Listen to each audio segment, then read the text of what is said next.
No room to breathe anywhere on this table. 71 Arsenal, 71 Liverpool, 70 Man City, one of the most exciting title races that we have seen in a long time. Tottenham are in fourth and they are level on points with fifth place Aston Villa. Little gap on Manchester United then. Let's look at the bottom of the table. Everton having been deducted now 8 points in total.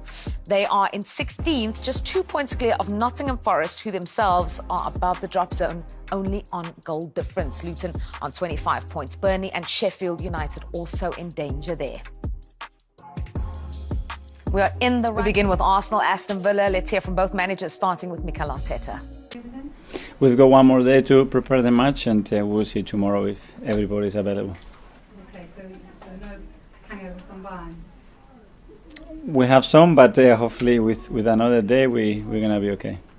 Okay, in terms of the Bayern game, what did you take of it? You've had time to reflect on it.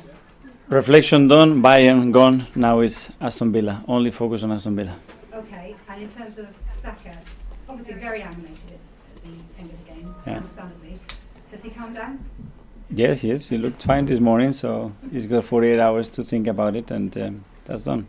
Okay. In terms of Aston Villa, what's impressed you most about in their new side? Well, what they've done, obviously, since Unai come in, he's made a huge impact at the club in terms of performances and consistently unbelievable what they are doing. They're still in European competition. They played last night, so really impressed with what they've done. Obviously, by Sunday, obviously you're playing last in terms of the Premier League title race. How does that affect you? What sort of challenge does that present you in terms psychologically, playing last and knowing that you could be behind both City and Liverpool by the game? We will know the results. We still have our duty to win our game, which is the only thing that we can control.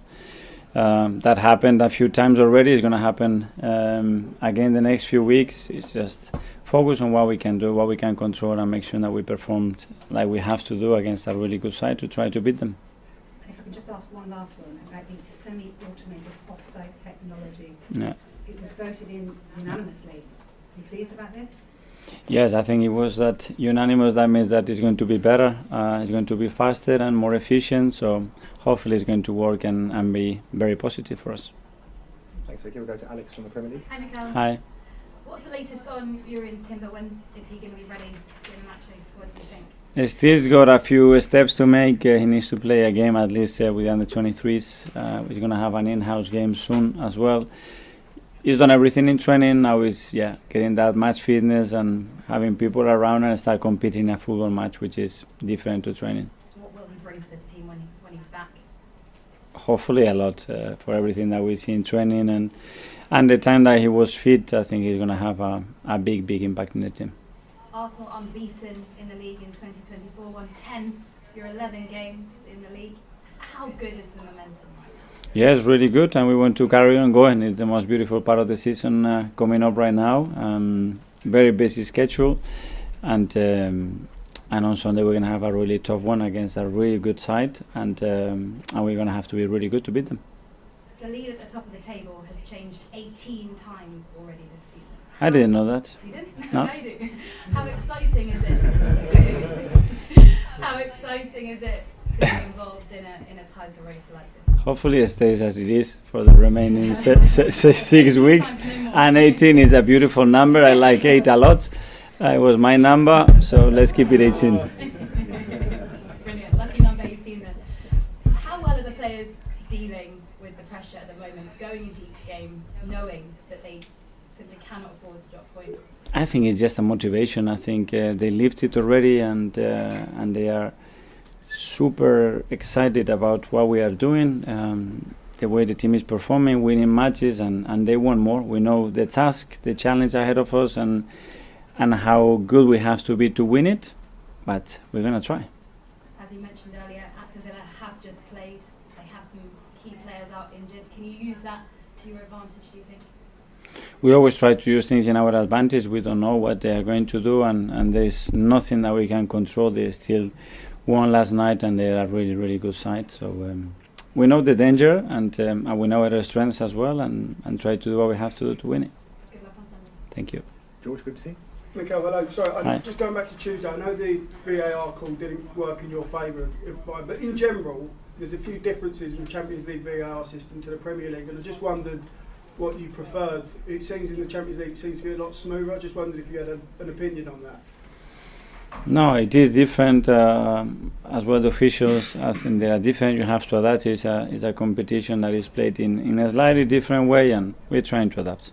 And just in looking back to Tuesday, that result, because it was such a great game, but has that got the potential to be so draining for your players because what they put into it, or do you have to look at the other way and they could take so much out of that for the end of the season? I think a lot to take, and especially how we manage emotionally the game. We've been very dominant and ahead, and in 15 minutes you are behind a top side, and you have to deal with that game emotionally, which is really tough to do, and I think the team did brilliantly to manage that situation, half time, everything to play for Munich. When you talk about that emotionally, you can't teach that, can you, really? Can you as a manager, or do they just have to learn that on the field in big games, how they take that into the last 7 matches you've got? I think that's something that you have to work on daily, with a lot of aspects. So when you are there, you already are living certain things in your system and as a team to be able to deal with them. Just a word on Unai Emery. I know he's done his 1,000th game on Wednesday, but I mean that's some achievement. Unbelievable, and he's done it in so many different countries, in so many different contexts, and he's been incredibly successful. Obviously, he's very close to my hometown. I have huge admiration for him and huge respect, and wishing the best after Sunday. But what he's doing again, I think it's really impressive. Thank you. Ian, TalkSport. Hi, Mikel. Hi. The next 2 weeks, how defining are they going to be for you and your season? Percentage-wise? Percentage-wise, or just, you know? Very, for sure, because we can be in all competitions, going into the semi-finals of the Champions League and being top of the Premier League or not, you know. So every game is going to define what our future looks like. So with that in mind, how excited are you and the players, regardless of this football cliche of just looking one game at a time? It's impossible now, isn't it, to just look at one game. You must be looking at the whole season and what's left and what is there to achieve. It's the only thing possible to look at one day and one game. It's the only thing that is possible, because it's the only thing that maintains you focused and determined in the task that you have to do on the day, which is the only thing that you can control. So you've never woken up one morning in the last month, let's say, and thought, I could, if things go right, be the first Arsenal man in 20 years to be champions of this country?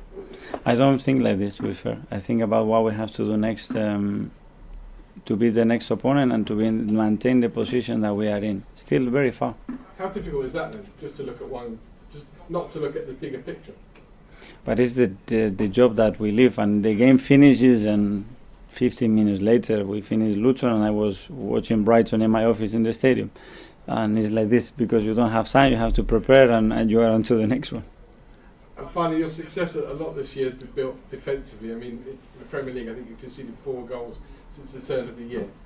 Is that what ultimately will win you either or both of the Champions League and the Premier League? Well, it's a huge platform, and it gives you a real chance to win football matches, that's for sure, and we've been very consistent, and we've seen as well on Tuesday the difference when you concede or don't concede, and how you concede those goals, the impact that they have. So let's keep doing it.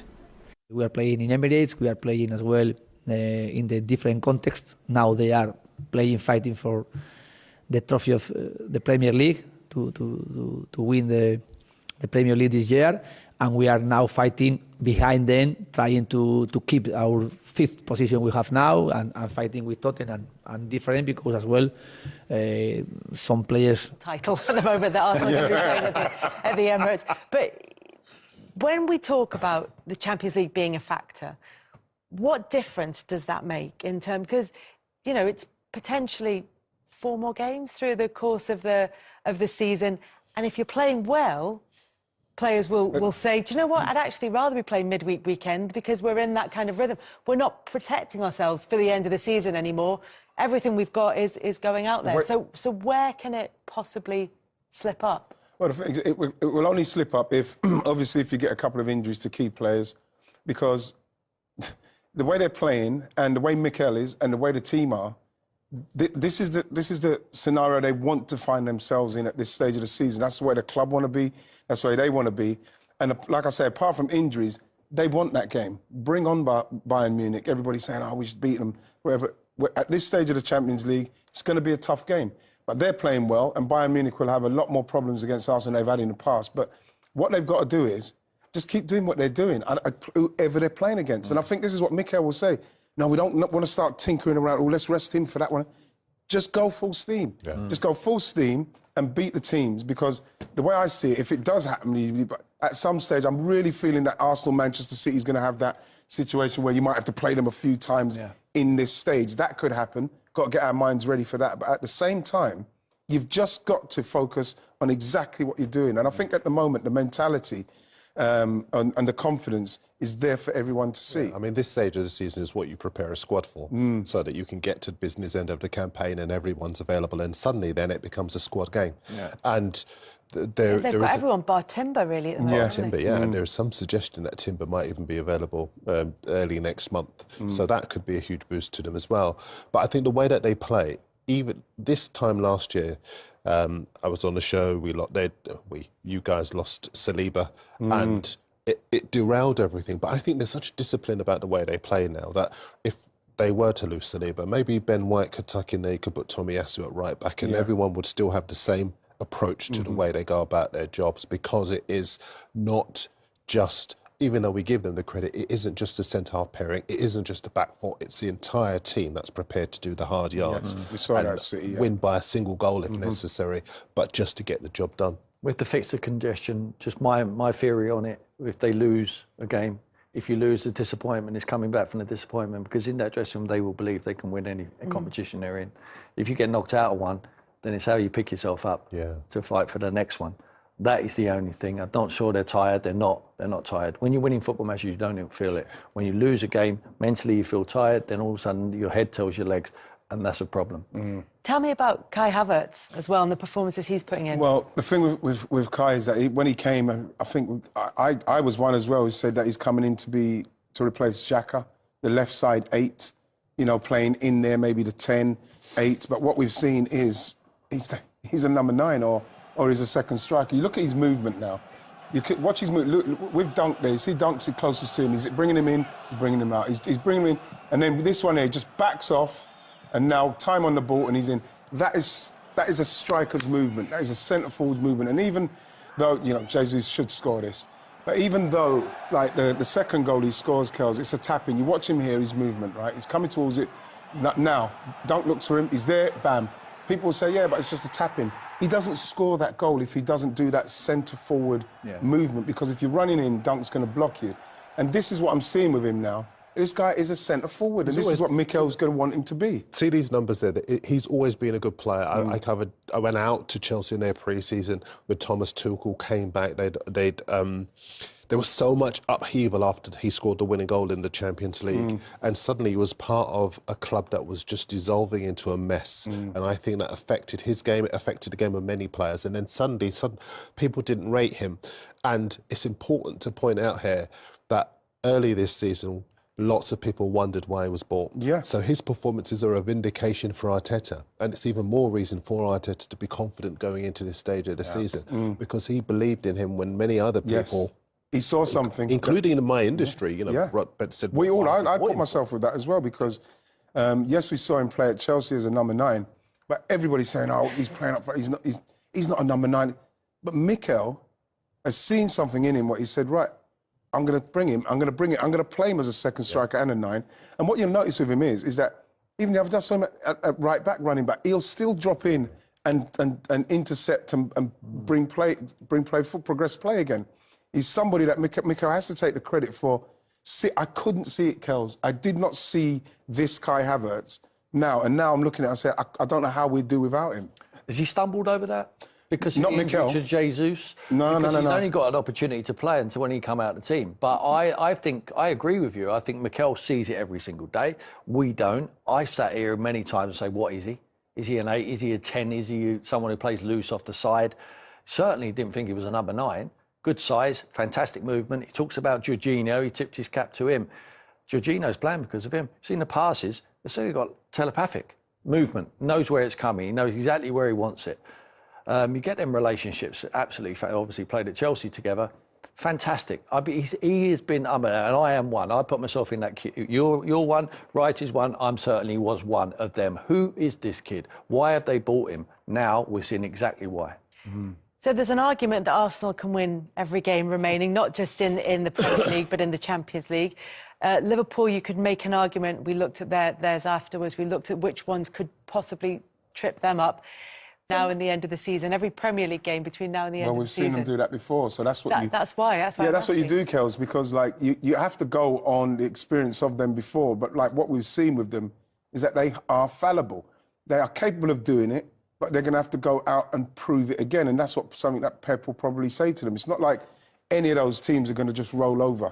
We saw that with Palace. Palace should have got at least 3 goals in that first half if they were more ruthless. So yes, that can happen, but then I can look at Liverpool. Liverpool can go. You look at the Derby and Tottenham and Villa away. You know what I mean? You think to yourself, well, yes, they could be a real... But the Liverpool side, full focus, I fancy them in all of those games. Now, Arsenal, the way that they're playing, the defensive and the way they're scoring, I'd fancy them.